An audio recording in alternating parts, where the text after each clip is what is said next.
성경과 과학 74번째 시간입니다. 홍해를 걸어서 건너갔다. 출애굽기 14장 19절에서 22절까지를 보겠습니다.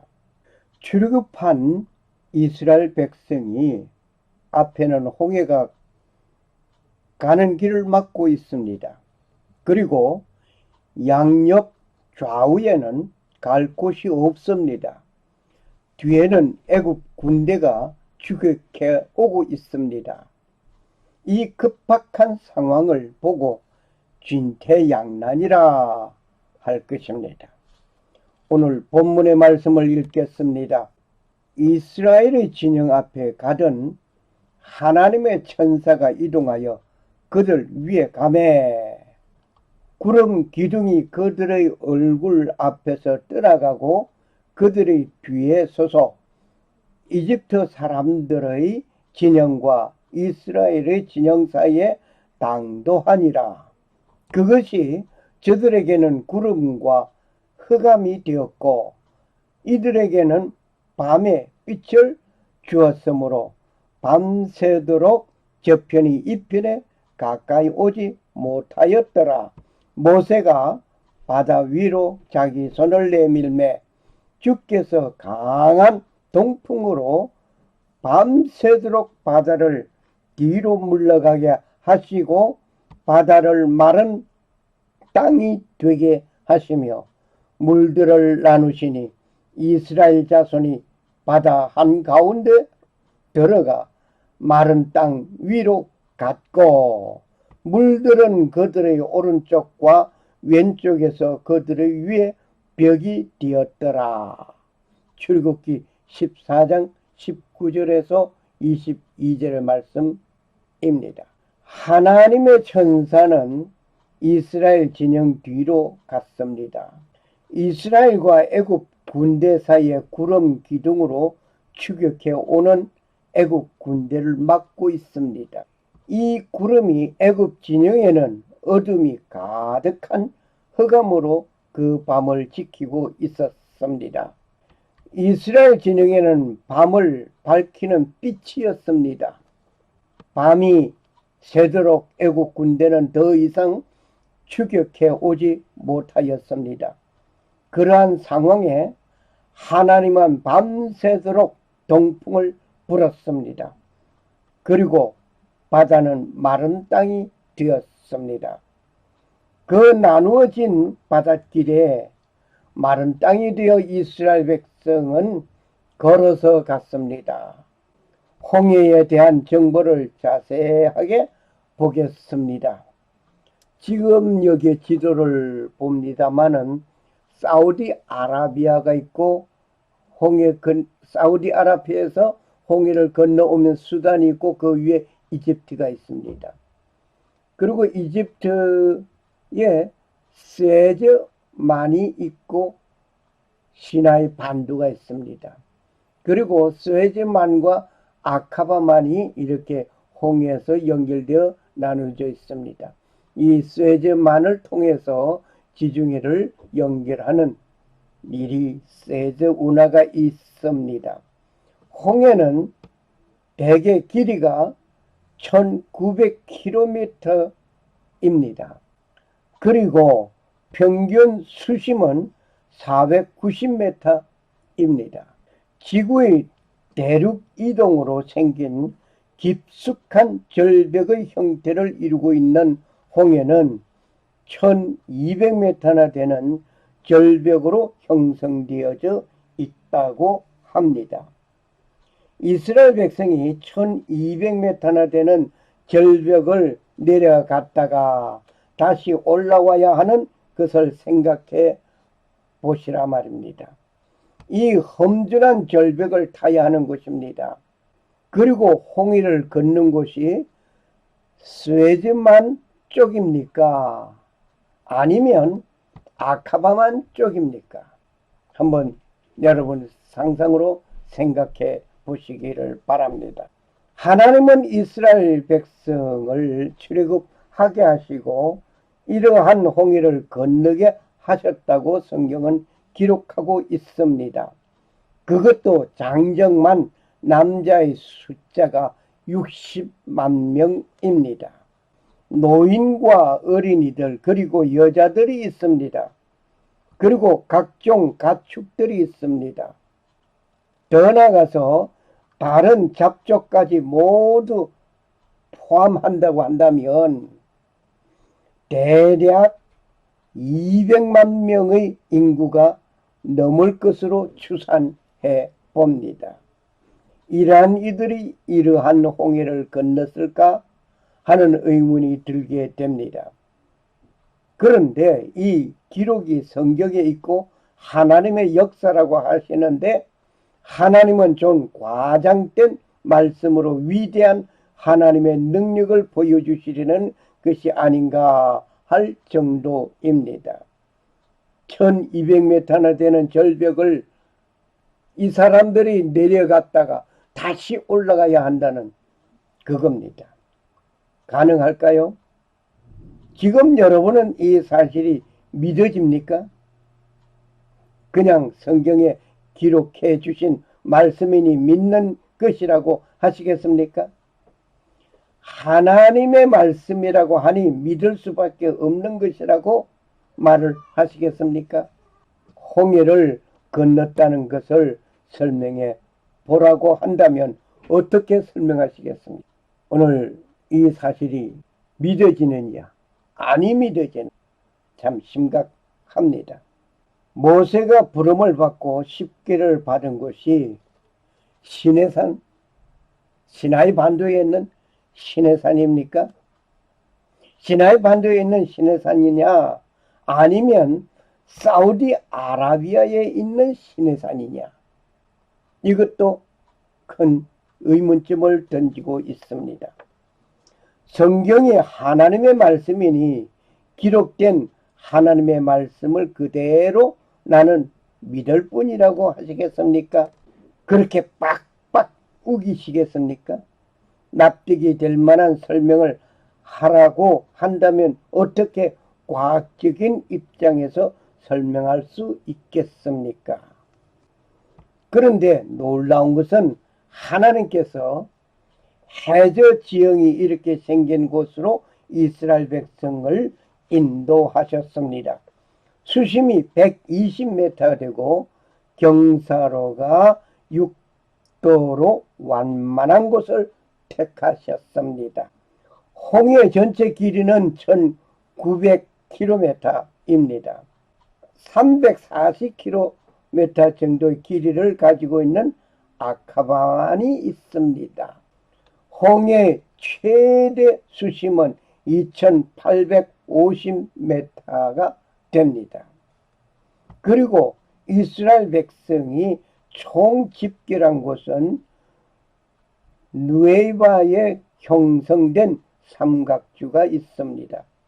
이곳에 이스라엘 백성은 마지막으로 총 집결하여 출애굽한 곳이기도 합니다. 출애굽기 14장 21절에 모세가 바다 위로 손을 내밀매 여호와께서 큰 동풍이 밤새도록 바닷물이 물러가게 하시니 물이 갈라져 바다가 마른 땅이 된지라. 어떻게 바다가 마른 땅이 되게 하셨습니까? 이스라엘 백성이 출애굽하여 홍해를 건너간 곳에 대하여 그 증거들을 찾아보려고 합니다. 그리고 출애굽은 언제 이루어졌는지 확인하는 이 시간이 되기를 원합니다. 홍해는 지도에서 보는 바와 같이 아프리카의 동북쪽에서 아라비아 사이에 있는 레드시어 홍해라고 합니다. 이 홍해는 시나이 반도를 사이에 놓고 양쪽으로 갈라지면서 왼쪽으로 이어진 것은 세즈 운하가 있는 홍해, 즉 세즈만입니다. 이곳은 세즈 운하를 통하여 지중해를 연결하고 있습니다. 그리고 시나이 반도 오른쪽으로 뻗어 있는 레드시어는 아카바만이라고 합니다. 이곳은 애굽의 시나이 반도와 사우디아라비아 사이에 있습니다. 이스라엘이 출애굽하였다는 당시에 세즈 운하가 없었던 때이었습니다. 세즈 운하는 지중해와 홍해를 잇는 운하입니다. 1869년 11월 17일에 개통되었다고 합니다. 세즈 운하의 길이는 195km입니다. 가운데에 그레이트 비트홀을 통과하여 세즈만과 지중해를 잇는 것입니다. 세즈 운하에는 관문이 없습니다. 바닷물이 양쪽 바다에서 그레이트 비트홀으로 자유로이 흘러 들어온다고 합니다. 출애굽을 위하여 당시에는 굳이 홍해를 건너올 이유가 없습니다. 그냥 그대로 걸어가면 되는 곳입니다. 이곳은 옛날에 요셉이 도단에서 애굽으로 팔려갈 때 온 길입니다. 이 길은 애굽과 가나안을 잇는 무역 통로입니다. 헤브론에 거주하던 요셉은 아버지의 심부름으로 형을 찾아 도단으로 갔습니다. 형들은 동생 요셉을 애굽 상인에게 팔아넘기는 일이 있어 애굽에서 종살이 하다가 국무총리가 되어 아버지와 형들을 모두 애굽으로 이민 오게 하였습니다. 그리고 아버지가 돌아가심으로 장사 지내기 위하여 헤브론으로 갔다가 돌아온 길이 있습니다. 이 당시에는 바다를 건너면서 다닐 이유가 없었습니다. 왜냐하면 세즈 운하가 만들어지지 아니한 때였습니다. 어느 길로 이스라엘 백성을 이끌어갔을까? 세즈만 쪽 홍해를 건너느냐, 아카바만 쪽 홍해를 건너느냐 하는 얘기입니다. 하나님께서는 이 아카바만 쪽으로 가게 하셨던 것입니다. 왜 이쪽으로 가게 하셨을까 하면서 의문을 던져봅니다. 아카바만 쪽에는 다른 해양으로 연결되지 않는 곳입니다. 세즈 운하가 있는 곳에는 지중해를 연결하는 곳입니다. 이곳은 수많은 화물선이 통과하는 바쁜 곳입니다. 이 세즈 운하는 하루 평균 100여 척의 선박이 이용하고 있답니다. 전 세계 물동량이 14%가 이 운하를 통과하고 있습니다. 통과 소요시간은 약 15시간이 소요됩니다.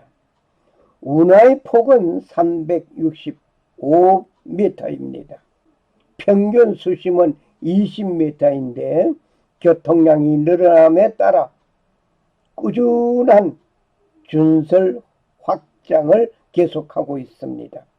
현재 운하의 길이는 173km입니다. 이것이 세즈 운하 쪽에 있습니다. 출급 당시에는 세즈 운하가 없던 때이지만 하나님께서는 그 역사를 미리 아셨습니다. 무인관이 만일 이곳을 통과하였다고 한다면 해제 지형도 그렇지만 수장된 애국 군대의 흔적들이 남아 있을 수가 없습니다. 세즈 운하가 있는 이쪽은 아카바만 쪽의 모습과 같이 건너기 좋은 조건이 없습니다. 하나님은 그 증거들을 남겨두시려고 의도적으로 만드신 작품이라고 봅니다. 지금 말하고 있는 저는 중요한 고백부터 드리겠습니다. 예수님을 나의 구세주로 믿고 영접한 나는 감명 깊은 말씀이 있었습니다. 출애굽한 이스라엘 백성이 홍해를 건너갔고 그 뒤를 따르던 애국 군대는 모두 홍해에 수장되어 죽었다는 사건 이야기였습니다. 애굽을 탈출하여 가는 백성을 사로잡으려고 뒤따라가던 자가 수장되어 죽었다는 사건을 통쾌하게 여겼습니다. 그런데 문제가 발생하였습니다. 홍해를 건너서 시내산에 거점을 두고 그곳에서 십계명을 받았다는 말씀에 큰 의문을 가지고 목사님께 질문하였습니다. 목사님께서는 하시는 말씀이 수긍하면서도 더 의문이 생겼습니다. 강력한 질문이 계속되었습니다. 시내산이 시나이 반도에 있는 곳이라고 한다면 이스라엘을 출애굽한 것이 아니고 애굽에서 맴돌고 있는 상태였습니다. 그리고 모세가 망명 생활을 미디안에서 하였습니다. 그리고 시내산에서 하나님의 부름을 받았다고 한다면 애굽 영토 내에 있던 모세는 그대로 체포되었을 것입니다. 그리고 미디안에서 양떼를 이끌고 홍해를 건너서 이곳으로 와서 목양하였다면 홍해를 건너는데 그렇게 쉬운 여정인가 말입니다. 목사님의 말씀은 간단하였습니다. 야, 성경대로 믿어. 그건 고고학자들이 연구한 모든 것을 믿지 못한다는 말인가? 그건 예, 성경대로 믿으려고 하니 문제가 된 것입니다. 출애굽 사건에 많은 문제점을 발견하였습니다. 시나이 반도는 애굽 영토입니다. 그곳의 시나이 반도는 애굽 영토이라는 사실을 자타가 알고 있는 것입니다. 저 역시 목사가 되어 그렇게 말을 하였던 자 중 한 사람이었습니다.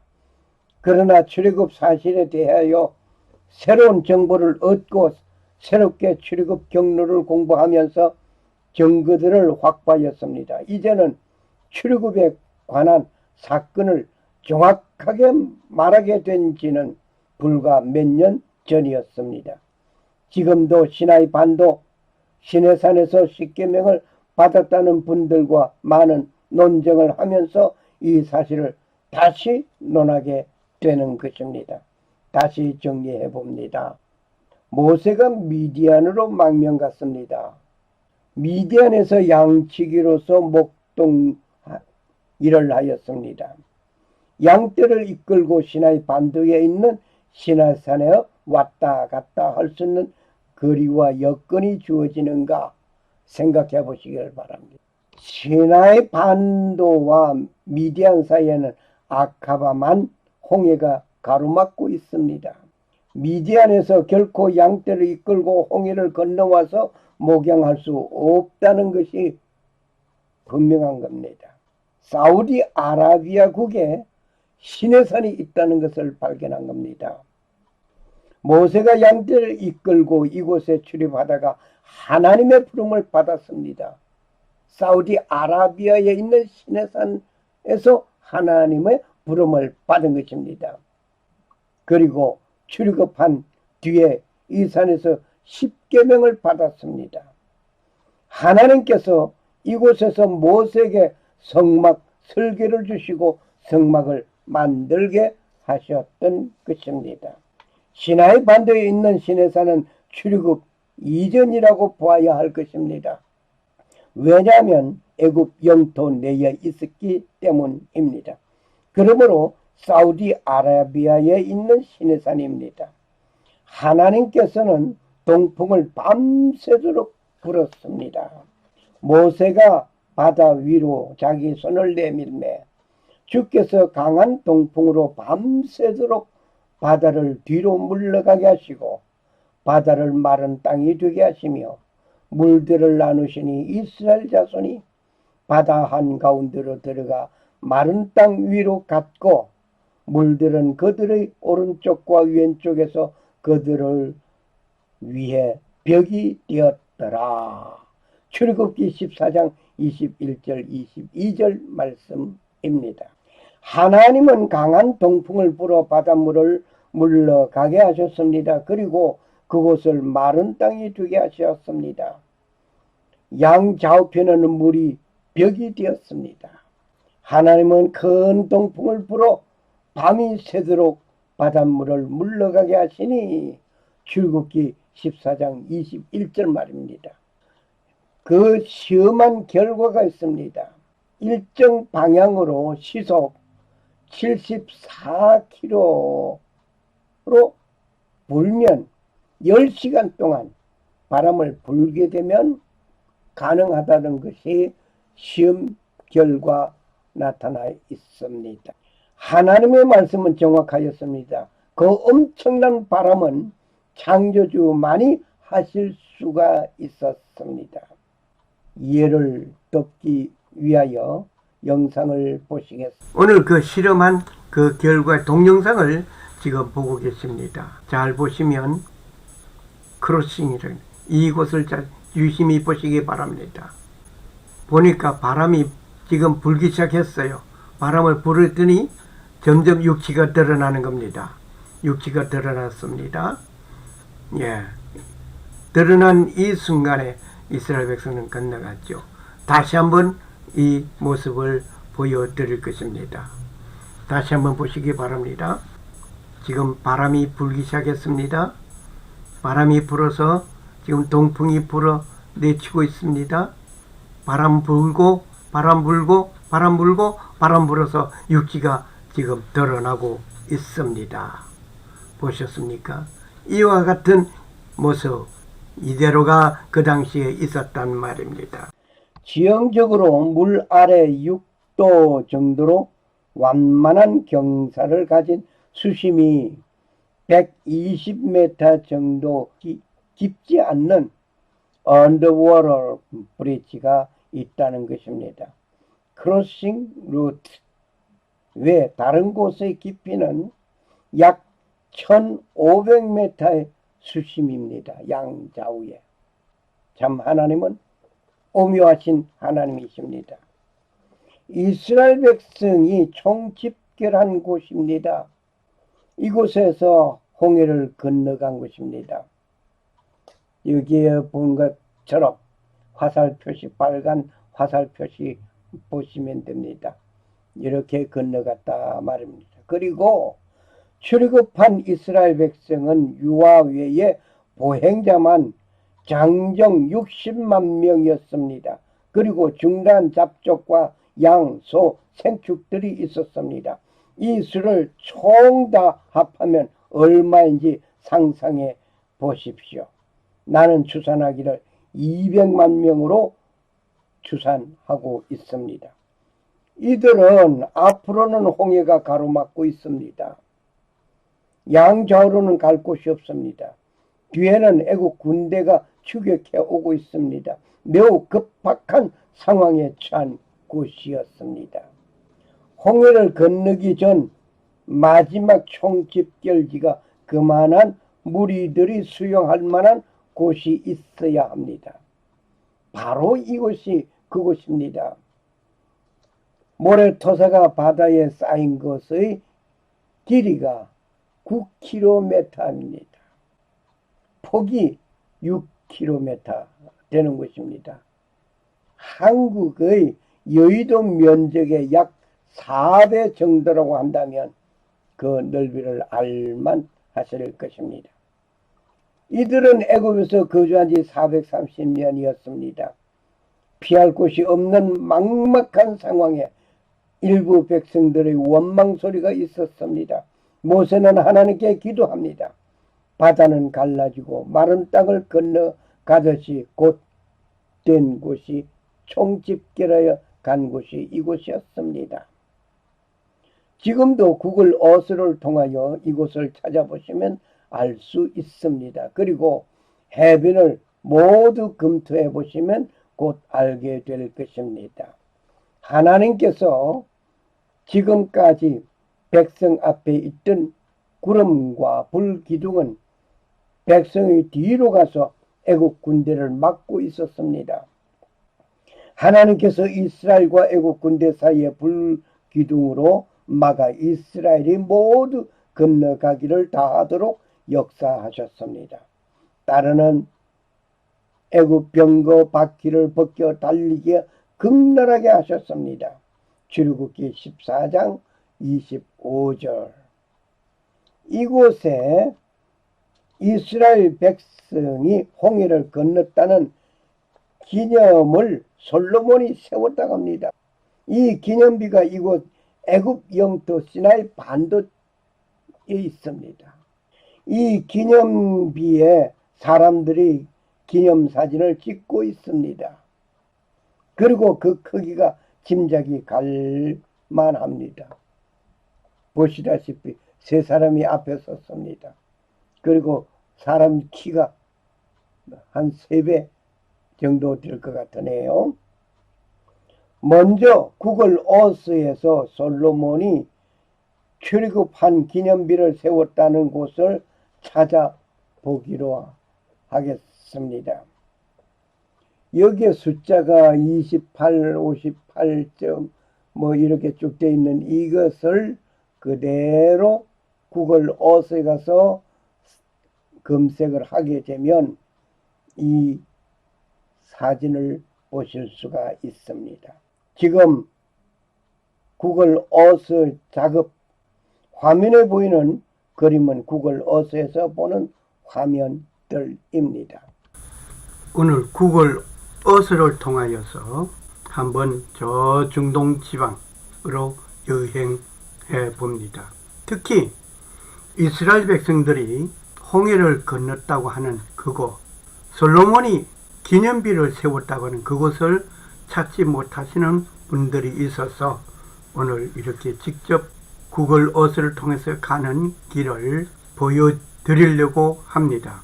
지금 구글 어스를 실행합니다. 이러한 화면이 지금 진행되고 있는데 여기에 보여지는 이 상자는 치우겠습니다. 그리고 왼쪽 상단에 설치하는 부분에 이미 저는 그 주소를 카피를 해왔습니다만은 여기에다가 안내하는 그 주소를 타이핑하고 쓰시면 됩니다. 이렇게 쓰여져 있습니다. 동쪽, 북쪽 이렇게 쓰여져 있는데 이것을 설치하게 되면 지구본이 돌아가면서 그 현장까지 바로 가서 현재 그 사진이 있는 그곳 위치까지 가게 됩니다. 그러면 바로 여기에 찍혀 있는 이 밑에 사진 네모 조그마한 상자가 있는데 이것을 클릭하게 되면 바로 이곳에 사진이 있다 이 말입니다. 그리고 다른 한 분이 또 여기다가 사진을 또 올렸는데 이렇게 놓여져 있습니다. 이런 것을 찾지를 못해 가지고 어떤 분은 그저 사진이 있는 거 그저 올려놨다 그런 말을 하시는 분이 계시기에 오늘 조금 제가 구체적으로 이곳에 현장 사진이 있다고 하는 것을 보여드리려고 오늘 작업을 시작했습니다. 여러분도 그렇게 찾으시면 가능할 줄 믿습니다.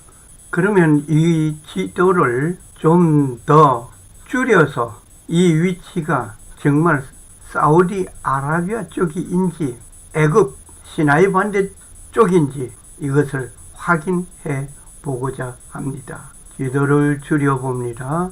바로 이 넓은 이 공간, 이곳이 바로 엄청난 이곳이죠. 이것이 바로 이스라엘 백성들이 출애굽한 이후 총집결해서 이곳으로 넘어 바다를 향해 건너갔다 하는 것입니다.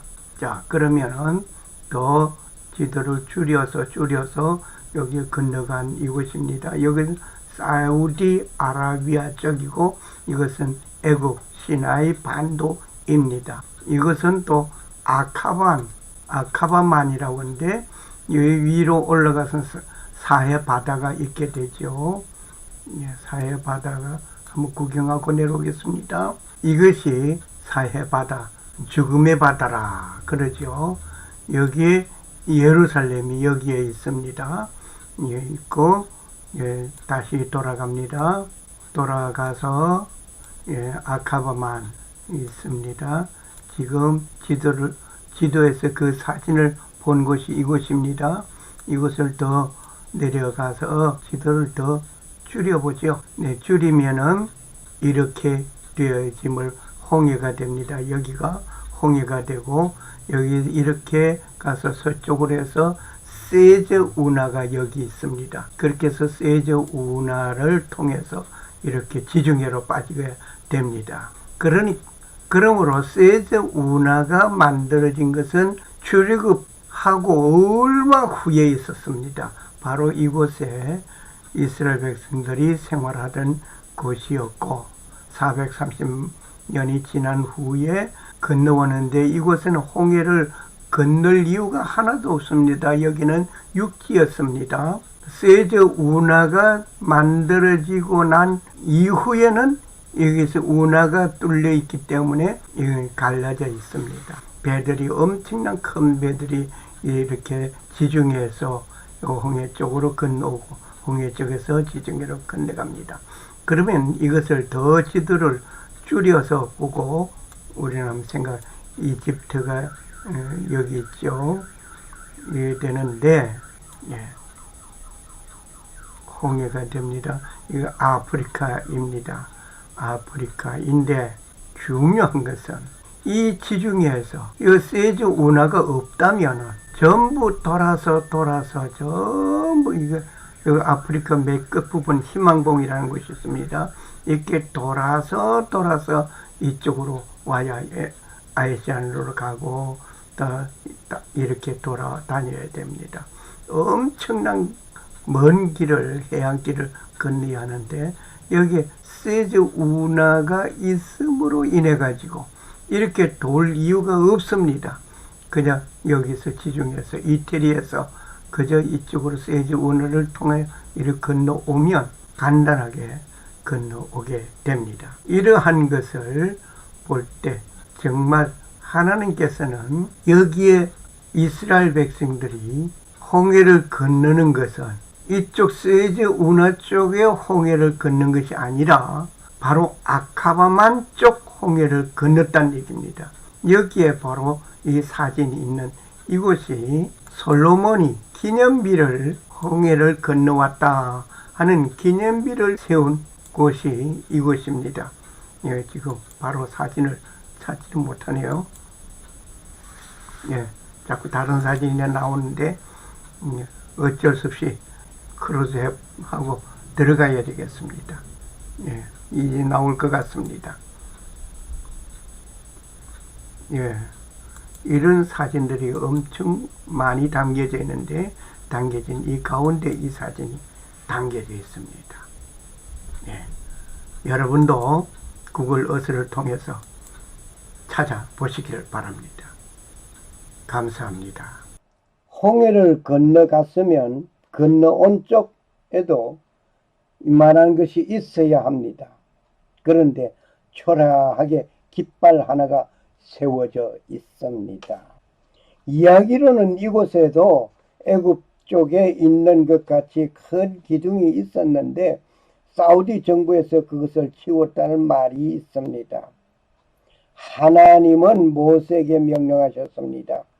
네 손을 바다 위로 내밀어 물이 애굽 사람들과 병거들과 마병들 위에 다시 흐르게 하라. 출애굽기 14장 26절 말씀. 마치